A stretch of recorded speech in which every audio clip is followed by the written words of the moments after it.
So, as the Nick Cage fanboy that I am, I rushed to the theaters to check out his new horror movie, Longlegs.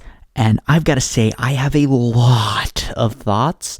So, this review will start off spoiler free, but it will have spoilers at the end because to talk about this movie, I have to spoil it a bit. I won't be like super spoilery, but there'll be spoilers.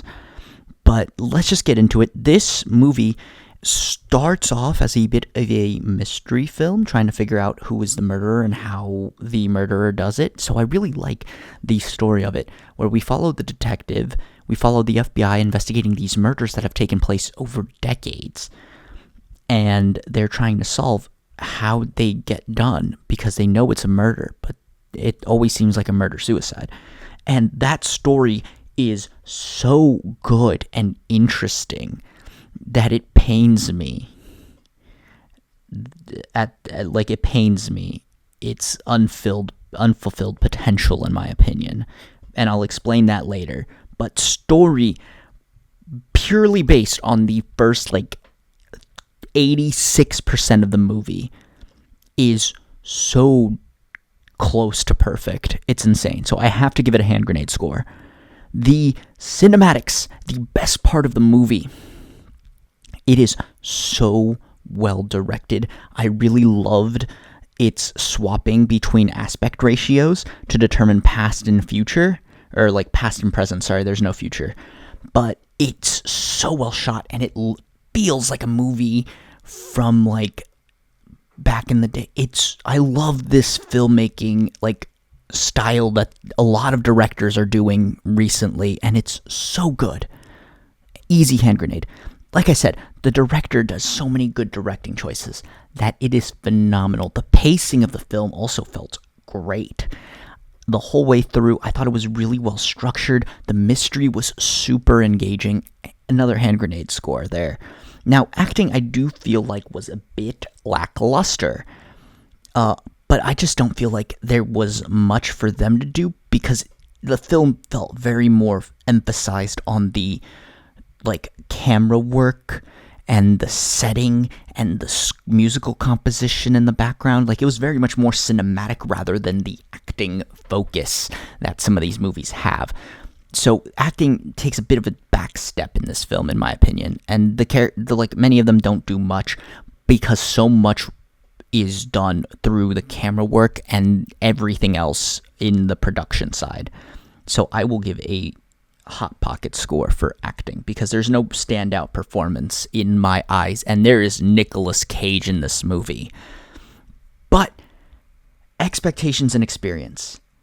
This is where we'll get to some spoiler talk. So if you're not going to listen to spoilers, this is a certified Hot Pocket movie. I think you should see it once, but I don't think you'll be able to rewatch it a lot. And we'll get to the reasons why here in spoiler talk. So if you want, go watch the movie first and then come back to this video. But yeah, giving you a pause right now. 3, 2, 1. All right, if you're still here, that means you want to hear the spoilers.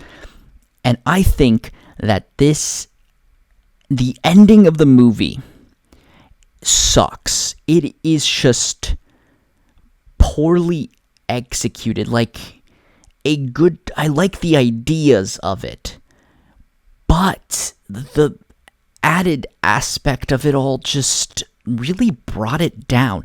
It was such a great thriller mystery trying to figure out the causes, and then it just got extremely supernatural out of nowhere, and I was loving it. I was loving the mystery aspect. I wanted to know how they did it, and I thought it was going to be, I figured there was going to be some mysticism, but it got overtly mysticized, and then the ending sequence, it just rubbed me the wrong way.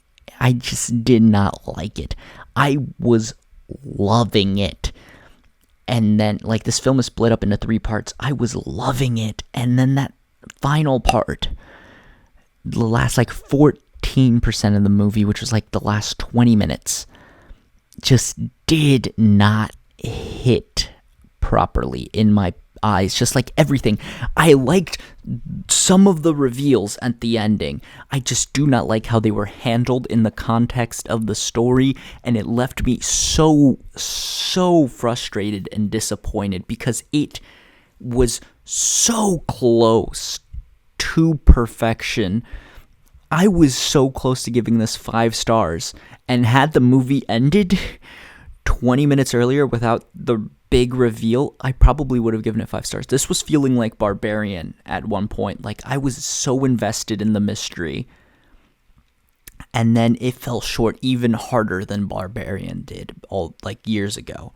But yeah, that is all I have to say. I already mentioned how this is a Hot Pocket movie, and so if you're still watching, thank you. Leave a like, comment down below what your thoughts on Longlegs were, and subscribe if you haven't already. And other than that, I will leave you guys to it.